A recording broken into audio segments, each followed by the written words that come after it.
Court ने ये कहा था कि अगर मास डिलीशन होगा तब हम इंटरफेयर करेंगे, लेकिन अब तो बहुत मास डिलीशन हो चुका।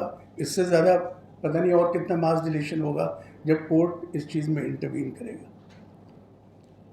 और मुझे इस चीज़ का भी जवाब अभी तक नहीं मिला कि एक संवैधानिक संस्था निर्वाचन आयोग और उसके तहत कार्य करने वाले इलेक्टोरल रजिस्ट्रेशन ऑफिसर, जिसकी स्टैट्यूटरी रिस्पॉन्सिबिलिटी है इलेक्टोरल रोल को फाइनलाइज करने की, तो ऐसी स्थिति क्यों उत्पन्न हुई कि वो प्रक्रिया जुडिशल ऑफिसर्स के हाथ में चली गई, और क्यों निर्वाचन आयोग ने ये स्थिति पैदा की कि ये काम ईआरओ की जगह कोई और करेगा, जो व्यवस्था उनके नियंत्रण से बाहर चली गई। ऐसा यार जिसको सर कहते हैं, और रजनीकांत सर झुक गया, तो मुझे साहिर लुधियानवी का गाना याद आया, सर जो तेरा चकराए तो दिल डूबा जाए।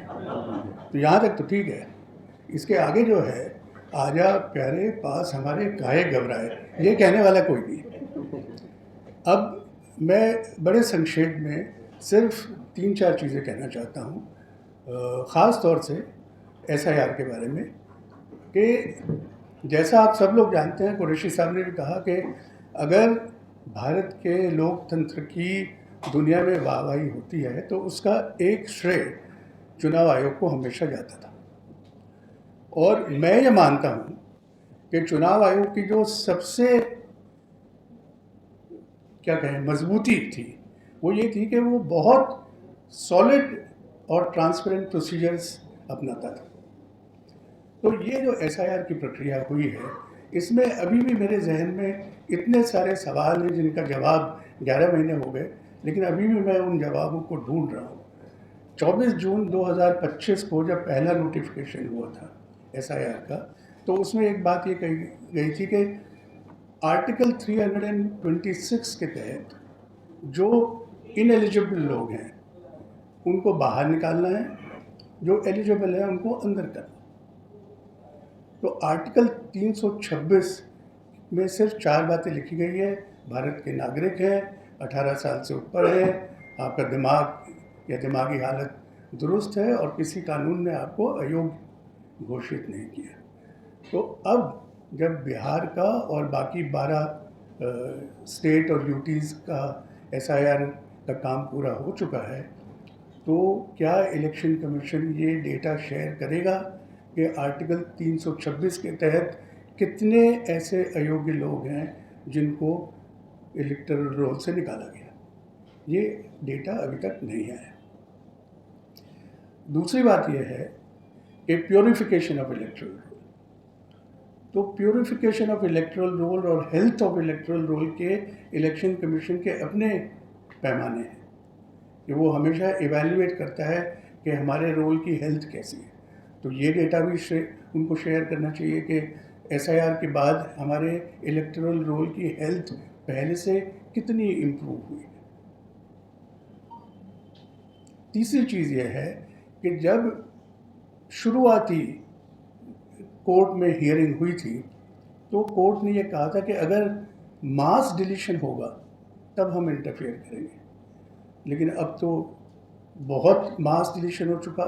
इससे ज़्यादा पता नहीं और कितना मास डिलीशन होगा जब कोर्ट इस चीज़ में इंटरवीन करेगा। और मुझे इस चीज़ का भी जवाब अभी तक नहीं मिला कि एक संवैधानिक संस्था निर्वाचन आयोग और उसके तहत कार्य करने वाले इलेक्टोरल रजिस्ट्रेशन ऑफिसर, जिसकी स्टैट्यूटरी रिस्पॉन्सिबिलिटी है इलेक्टोरल रोल को फाइनलाइज करने की, तो ऐसी स्थिति क्यों उत्पन्न हुई कि वो प्रक्रिया जुडिशल ऑफिसर्स के हाथ में चली गई, और क्यों निर्वाचन आयोग ने ये स्थिति पैदा की कि ये काम ईआरओ की जगह कोई और करेगा, जो व्यवस्था उनके नियंत्रण से बाहर चली गई। और अगर इलेक्टोरल रोल पूरा करने की प्रक्रिया कंप्लीट नहीं हो रही थी, तो क्यों उन्होंने इलेक्शन शेड्यूल अनाउंस कर दिया? ये सारे बड़े गंभीर सवाल हैं। प्रशासनिक दृष्टि से अगर आप एक ऐसी प्रणाली बनाते हैं जिसके ज़रिए सब लोगों को गुजरना है, तो आप कम से कम ये तो सुनिश्चित करिए कि जो डेडलाइन है उससे पहले वो प्रणाली अपना काम पूरा कर सके। तो ये मैं समझता हूँ कि एक बहुत गंभीर मामला है। असम में पहले किसी ज़माने में एक डाउटफुल वोटर लिस्ट बनाई गई थी। उस डाउटफुल वोटर लिस्ट में जिनके नाम डाले गए थे उनको वोट नहीं देने दिया गया था, और उनको ये कहा था कि आप एजुकेट करवा के आइए कि आप सिटीज़न हैं या नहीं। आज तक उन लोगों का क्या हश्र है, ये डेटा पब्लिक डोमेन में नहीं है। मुझे नहीं पता कि वो लोग सारे वापस आ गए या उनकी क्या स्थिति नहीं है, क्योंकि ऑफिशियली डेटा अवेलेबल नहीं है। और विचित्र बात यह है कि जिस स्टेट में नेशनल रजिस्टर ऑफ सिटीजन्स बनाया है, हालांकि वो प्रक्रिया भी पूरी नहीं हुई असम में, और जहाँ पर ये घोषित किया गया कि 19 लाख से ज़्यादा लोग नॉन सिटीज़न की कैटेगरी में प्रिलिमिनरी तौर से डाले गए हैं, उनको किसी को कुछ नहीं हुआ, वहाँ एसआईआर नहीं हुई। तो ये एक बड़ा डिस्क्रिमिनेटरी अप्रोच है जिसका कोई सेटिस्फैक्ट्री एक्सप्लेनेशन नहीं।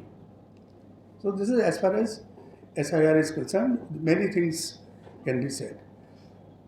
जहाँ तक वन नेशन वन इलेक्शन की बात है, तो वो पार्लियामेंट कमेटी में, जॉइंट पार्लियामेंट्री कमेटी के सामने मसला है। बड़े विद्वान लोग हैं, अलग अलग पार्टी के हैं, इसके बारे में विचार करेंगे। लेकिन जहाँ तक मेरा निजी ख्याल है, मुझे ये लगता है कि जो नोटिफिकेशन हुआ था जिसके तहत भूतपूर्व राष्ट्रपति की कमेटी बनाई गई थी, उसमें जो कारण दिए गए हैं कि इस वजह से वन नेशन वन इलेक्शन होना चाहिए, वो कारण के पीछे कोई तथ्य द्वारा कोई बात सामने अभी तक नहीं रखी गई। आप पैसे बचाएंगे, कितने पैसे बचेंगे, और क्या पैसा बचाना मकसद है चुनाव कराने का?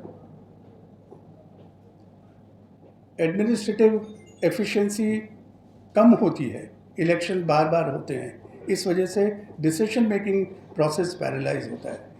इसका कोई डेटा बता दे। आप निर्वाचन आयोग से पूछिए कि क्या इलेक्शन मॉडल कोड के दौरान निर्वाचन आयोग प्रशासनिक काम को रोक देता है, उनसे पूछिए, क्या वो कहेंगे? वो इस बात को मानते हैं कि हमारी प्रणाली की वजह से सारा सरकार का काम ठप हो जाता है?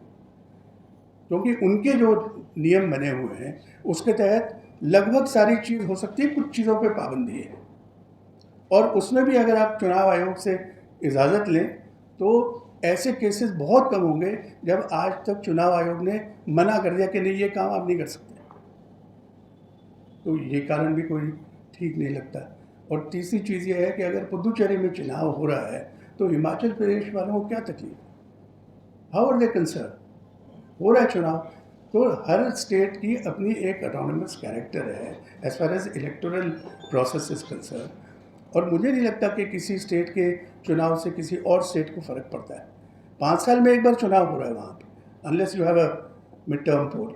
और इस जो सजेस्टेड प्रोसीजर है उसमें भी अगर 2.5 साल के बाद कोई गवर्नमेंट गिर जाती है तो उसमें तो प्रावधान ये है कि इलेक्शन ही होगा।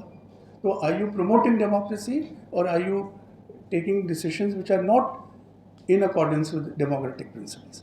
So there are many questions which have to be looked into. I don't know what views will be taken by different political parties or different members of parliament, but if one nation, one election is meant to bring about strengthening of democratic character, I have my doubts on that.